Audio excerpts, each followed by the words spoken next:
Listen closely tonight, because what I'm about to share with you isn't something you'll find in a self-help book or in some trendy New Age shop.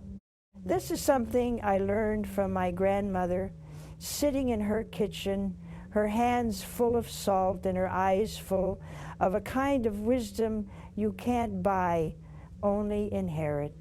And tonight, with all the love and respect in my heart, I want to pass it on to you.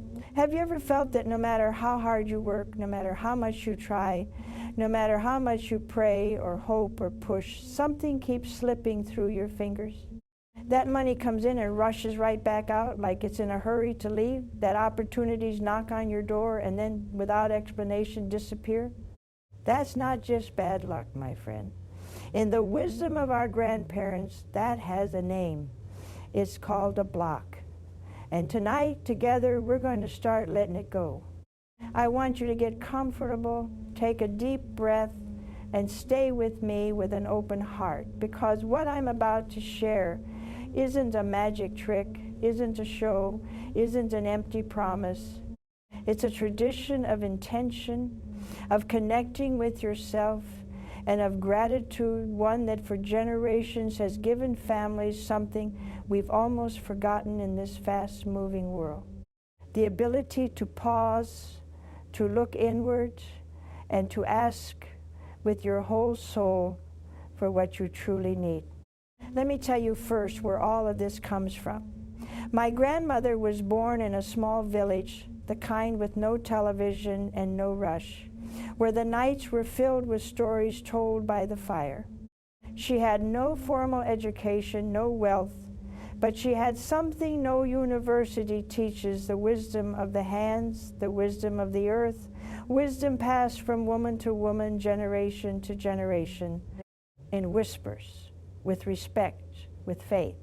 And one thing she always said, while rolling salt between her fingers, was this: the body remembers what the mind forgets. And the center of that memory, she said, is right here, right at the navel. Think about this with me for a moment. Your navel isn't just a mark on your body.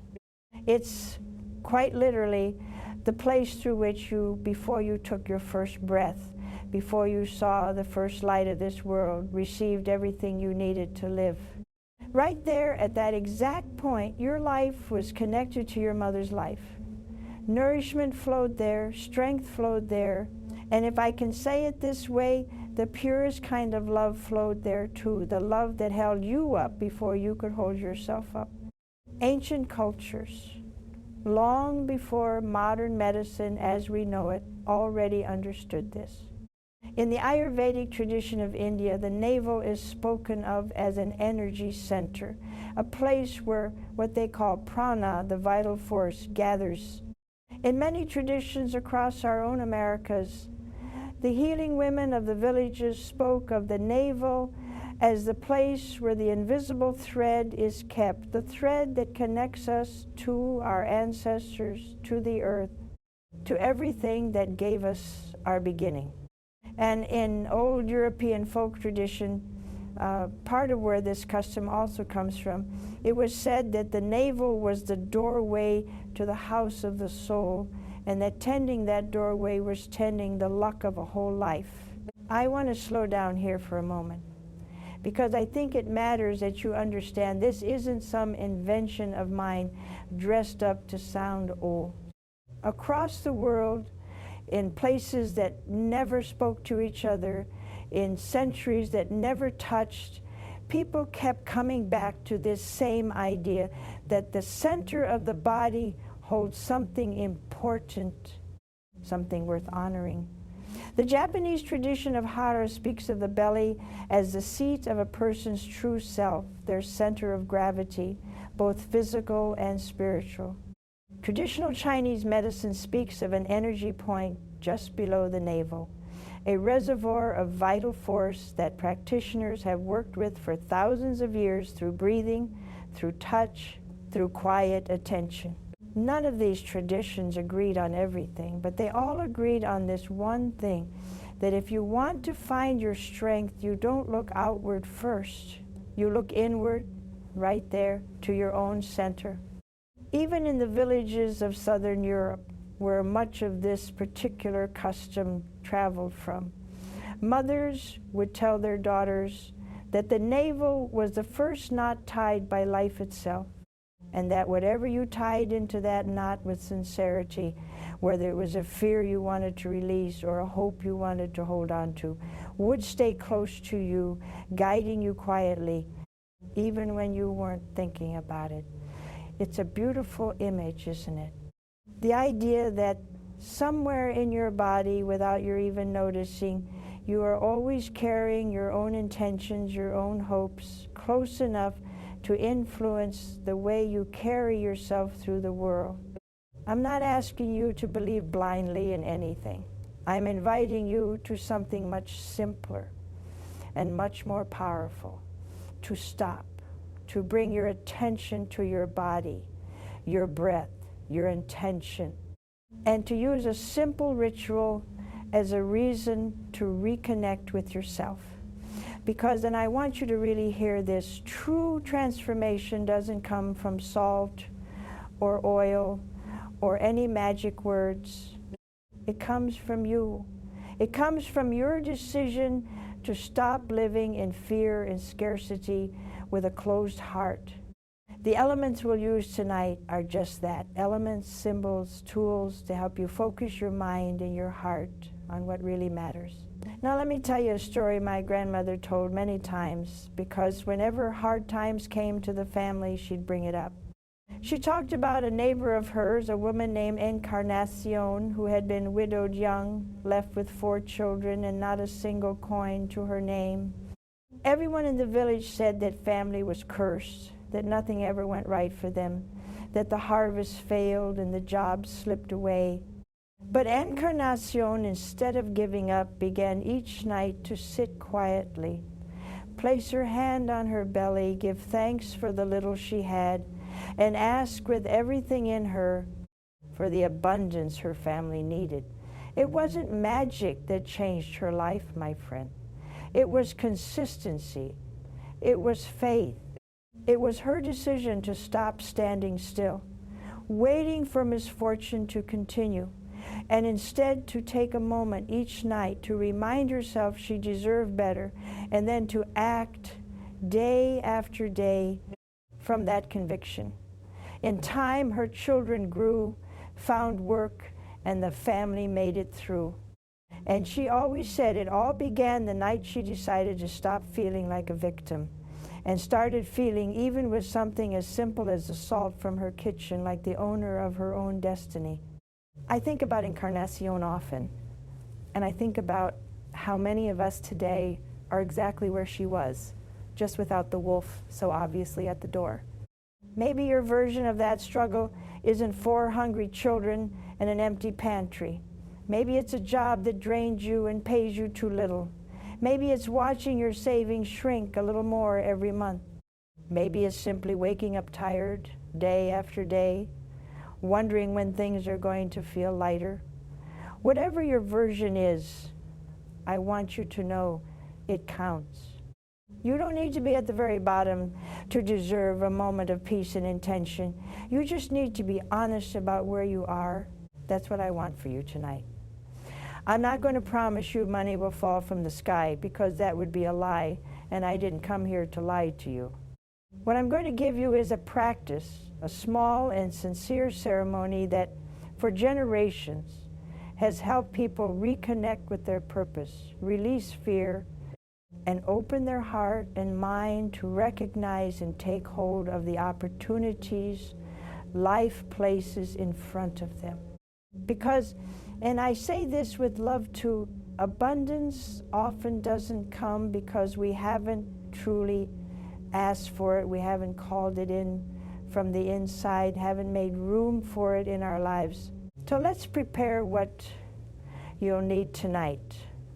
Just 3 things, simple, humble, like everything, that truly holds power. The first is coarse salt, the kind you'd cook with, nothing fancy, nothing expensive. Salt, in nearly every tradition on earth, has been a symbol of purification, of protection, of cleansing, Sailors used to carry it to keep their ships safe. Cooks have always known that a pinch of it makes everything else taste like more of itself. Farmers long ago would scatter it at the corners of a new field before planting, asking for a good season. And in our grandmother's hands, it became something more personal, still a way of saying, without words, I am starting fresh. When you place it on your skin, it isn't the salt doing the work, it's the gesture, the act of telling yourself through that touch that you're clearing away the old, the things that no longer serve you, the things that weigh you down. The second thing you'll need is a little olive oil, the simplest kind, whatever you already have in your kitchen. Oil, in ancient traditions, has always been a symbol of anointing, of blessing, of softening what's rough, of bringing shine back to what's gone dull. Kings were anointed with it. The sick were comforted with it. Lamps were lit with it, so that even in the darkest night there was a small, steady flame. Even today, in kitchens all over the world, a good olive oil is treated like something almost sacred, poured carefully, never wasted. Putting a drop of it in your hands is a way of reminding yourself that you deserve care, that you deserve gentleness, that you deserve to be treated with the same tenderness you'd offer someone you love. And the third thing, the most important of all, you won't find in any store, it's your intention, it's your words, it's what you say silently or out loud while you do this small ritual. Because without intention, salt is just salt and oil is just oil.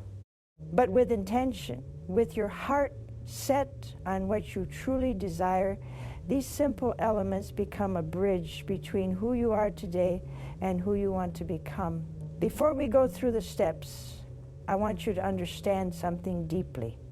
This ritual doesn't replace hard work, doesn't replace effort, doesn't replace seeking real help when you need it, whether that's a financial counselor if debt is weighing on you, a doctor if your body is asking for care, or a loved one if your heart is carrying loneliness.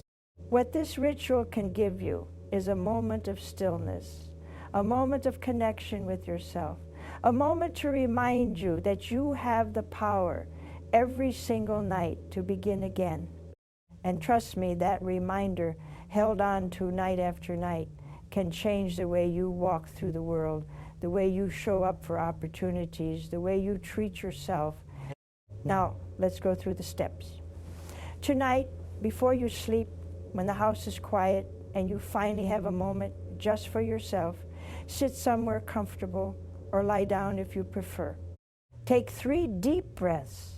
Let the air come in slowly, filling your chest, and let it go out slowly too, as if you're releasing, along with that breath, all the weight of the day. Take a small amount of coarse salt between your fingers, just a pinch, and rub it gently in small circles around your navel. As you do, say to yourself silently or in a low voice, something like this: I release what no longer serves me. I release fear. I release the belief that I don't deserve abundance. Take your time with this. There's no rush. Every circle you make with the salt is a small act of letting go of everything you've been carrying unnecessarily. Then gently clean that area with a warm cloth, like someone closing a door with tenderness. Now, take a drop of olive oil between your fingers and place it right on your navel, making small circles again, this time in the opposite direction, like someone opening a new door. As you do, say to yourself something like this: I make room for abundance, I make room for opportunity, I make room for the well-being I deserve. And here I want you to be specific. It's not enough to say abundance in general. Think about what you truly need. If it's work, say it. If it's health, say it. If it's peace in your home, say it. If it's companionship after too much loneliness, say it. Life or God or the universe, whatever you prefer to call it, responds better to what's specific than to what's vague. Stay like that for a few minutes, your hand resting gently on your belly, feeling your breath, feeling the warmth of your own hand on your skin. And before you sleep, give thanks. Give thanks for what you already have, even if it feels like little. Give thanks for the roof over your head, for today's meal, for the people who love you, even if it's just one person. Gratitude, my friend, might be the most powerful ingredient of all, because it tells your own mind, your own heart, that you're already someone who receives, already someone who deserves, and over time, that changes the way you move through the world. Repeat this for 9 nights in a row. The number 9 in many old traditions represents a complete cycle, an ending that gives way to a new beginning. Don't worry if some nights you forget or can't do it exactly the same way. What matters isn't perfection. It's the consistency and sincerity you bring to it. I also want to warn you about something, because I truly care about you and I won't leave you with the wrong idea. No ritual, no matter how beautiful or meaningful, is going to pay off your debts by magic, cure a serious illness, resolve a legal problem, or bring back someone who's gone. If you're facing serious financial trouble, seek out a professional. Talk to someone you trust. Ask for guidance. If your health is worrying you, see a doctor. Don't wait for a ritual to do what only proper treatment can do. This ritual is a companion, a practice for inner strength, not a substitute for the real help we sometimes need to ask for. And asking for help, I want you to know, isn't weakness, it's wisdom. Now let me tell you another story, this one about a man named Ramiro, who was also part of my grandmother's circle of friends. Ramiro had lost his job after many years at the same factory, and he felt like he was no longer good for anything, like his life had come to a standstill. His wife told him about this old custom, and he, skeptical as he was, laughed at first. But one night, with nothing left to lose, he decided to try it. Not because he believed in magic, but because he needed a moment of calm in the middle of so much anxiety. And night after night, while doing this small ritual, he also began writing in an old notebook everything he knew how to do, everything he'd learned in all those years of work.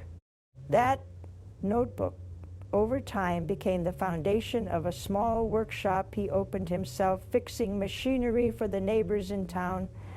He always said the ritual didn't hand him the money directly, but it gave him back the calm he needed to see clearly what he already had, what he already knew, what he could already offer the world.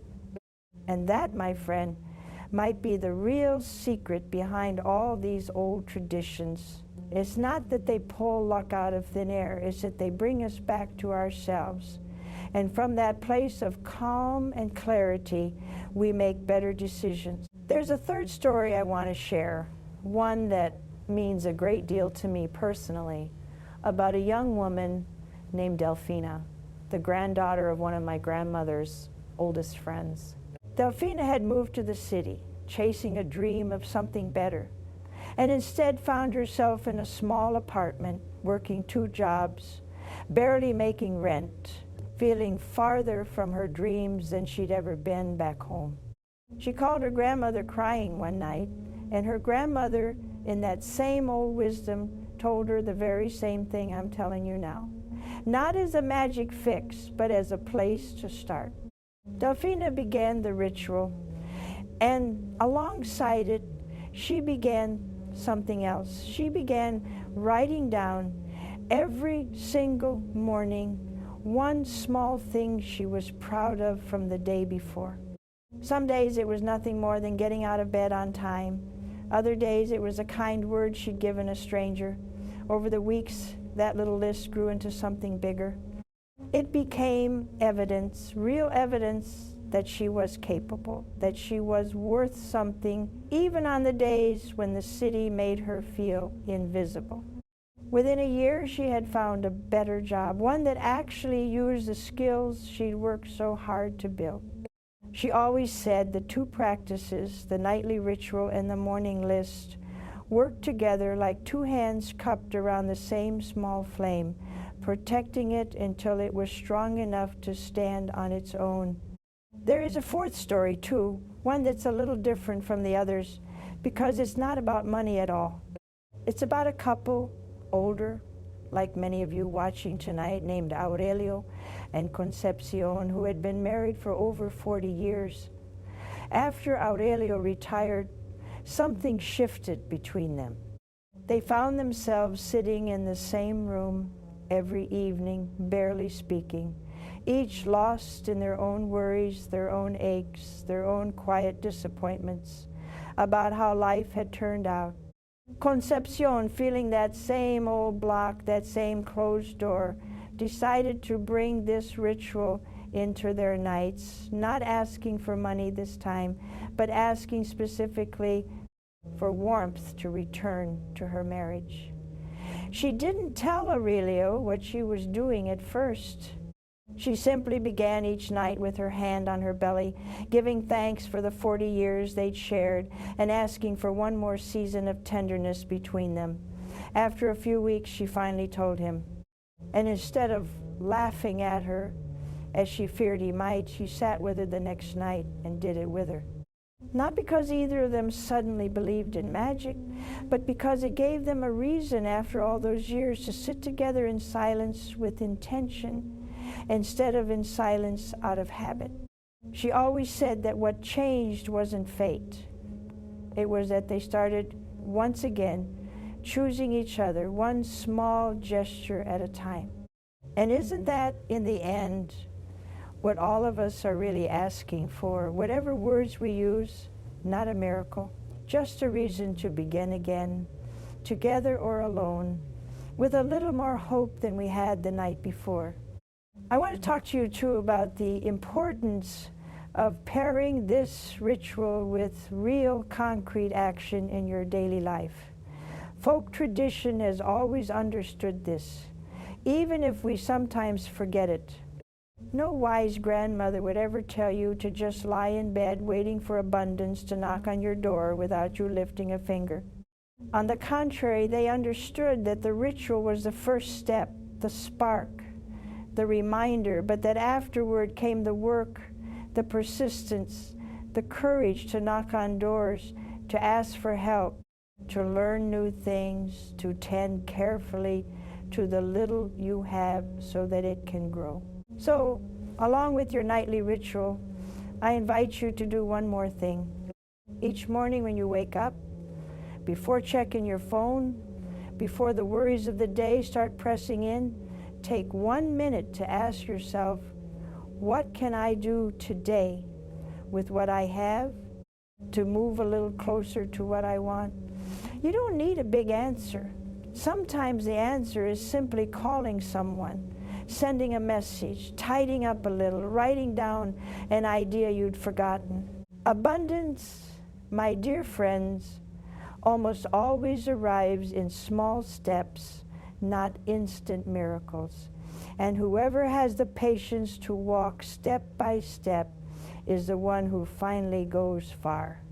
I want to talk to you, too, about the strength of community in all of this. My grandmother never did these rituals thinking only of herself. She always, at the end, prayed also for her neighbors, for her family, for anyone going through hard times. She used to say that abundance kept only for oneself withers, but abundance that's shared, that's wished for others too, multiplies. So if you like, when you do this ritual, include in your gratitude and your intention someone else you know who needs it too. Ask also for that person. You'll notice that doing so leaves your own heart feeling fuller, more at peace, Let me tell you now about a few variations of this tradition, because over the years and across different regions, this custom has taken different shapes, and I want you to know a few so you can choose the one that resonates most with you. In some families, instead of olive oil, almond oil is used, which symbolizes sweetness and new beginnings. In others, a pinch of ground cinnamon is added to the salt, because cinnamon, since ancient times, has been associated with prosperity and the warmth of home. If you'd like to try this variation, simply mix a pinch of cinnamon into the salt before making your circles around the navel, and as you do, imagine that warmth filling your belly with energy and life. Another variation my grandmother also practiced, especially when someone in the family was going through a particularly hard time, was lighting a small candle, preferably white, and placing it nearby, not too close, for safety while doing the ritual. The flame, she said, represents the light that never fully goes out, even in the darkest moments. You can light it, set it at a safe distance on a table, and simply let its light keep you company while you breathe, while you give thanks, while you ask. Some families add a small mirror to the ritual space, placed nearby but not stared into, as a symbol of self-reflection, a reminder that the person doing the asking is also the person capable of answering. Others prefer to hold a single coin in their free hand while doing the circles, not because the coin itself holds power, but because the weight of it in the palm becomes a physical reminder of what's being asked for. A small anchor for the mind. Some families use a sprig of rosemary tucked near the bed afterward as a symbol of remembrance, a way of asking the mind to remember, even in sleep, what the heart has just asked for. None of these additions are required. Take what speaks to you and leave the rest. The heart of the practice was never the ingredients. It was always the attention, the honesty, the willingness to show up for yourself night after night. I also want to spend a little time talking about what to do in the mornings after, because the 9 nights aren't meant to exist in isolation from the rest of your life. On the first morning, I want you to look around your home with new eyes. Is there clutter that's been sitting untouched for months, taking up space that could hold something new? Clearing even one drawer, one shelf, one corner can feel like an extension of the same releasing you did the night before. On another morning, I want you to think of one person you've been meaning to reach out to, and reach out, not because it will magically bring you money, but because closed doors between people are often the very same blocks we're trying to release at the navel each night. On another morning, I want you to look honestly at your finances, even if it's uncomfortable, even if it's just for 10 minutes, because clarity, my friend, is its own form of abundance. You cannot fill what you refuse to look at. On yet another morning, take a walk outside, even a short one, and pay attention, really pay attention to what's around you, the sky, the sound of birds, the face of a neighbor. Abundance shows itself in small ways long before it shows itself in big ones, and if we're too busy, too closed off, too rushed, we miss it entirely. By the 9th night, many people tell me they don't feel like a different person exactly, but they feel lighter. They feel like they're standing a little straighter. They've started noticing small things again, a kind stranger, a good cup of coffee, a moment of quiet that used to pass by unnoticed. That noticing, that returning to gratitude as a daily habit rather than a nightly ritual only, is really the whole point. If after the 9 nights you feel like continuing, you can. Some people do it once a season when they feel the weight of the world creeping back in. Others do it only when facing something specific, a job interview, a difficult decision, the start of a new chapter. There's no wrong way to carry this forward, as long as you carry it with sincerity. I want to say something now about the people who might be listening to this feeling a little skeptical, maybe even a little embarrassed to be trying something like this at their age.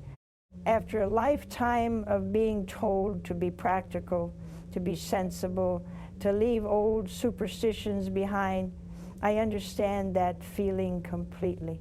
But let me ask you something. Is it really so strange to take 5 quiet minutes, place a caring hand on your own body, and remind yourself of what you're grateful for and what you hope for? People spend far more time than that scrolling through their phones, worrying about things they can't control. This is simply choosing for a few minutes each night to worry a little less and hope a little more, with intention, with your own 2 hands, in a practice that has comforted families for longer than any of us have been alive. I want to pause here for a moment because I think this is really the heart of everything, more than the salt, more than the oil, more than any words you say. What actually shifts things is you showing up for yourself night after night with honesty and care. This little ritual is a container for that. It's a reason to sit still in a world that never stops asking things of you, a reason to speak kindly to yourself, a reason to remember out loud what you're grateful for and what you're hoping for. If you take nothing else from tonight, take that. And I want to say one more thing before we close, because I think it matters more than anything else I've told you. You are not broken. You are not cursed. You are not behind in some race everyone else is winning. You are a person who has lived, who has survived things, who is still here, still trying, still showing up. That in itself is not nothing. That is everything. Whatever comes from these 9 nights, I hope you carry that truth with you long after the candle burns out and the salt is washed away. Now, if you've stayed with me all the way to the end of this, I want you to know something. I don't think you found this video by accident. I think something brought it to you tonight because there was something here you needed to hear. And if even one thing we talked about tonight stirred something in your heart, I want to ask you a favor. Hit that subscribe button right down there because there's so much more I want to share with you. Every week we go a little deeper into the old wisdom, the traditions our grandmothers kept alive, the quiet practices for finding peace, strength, and abundance in a world that moves too fast to remember them on its own. You deserve to know these things. Don't miss a single one. Subscribe, and I'll see you in the next one. Take care of yourself, dear friend.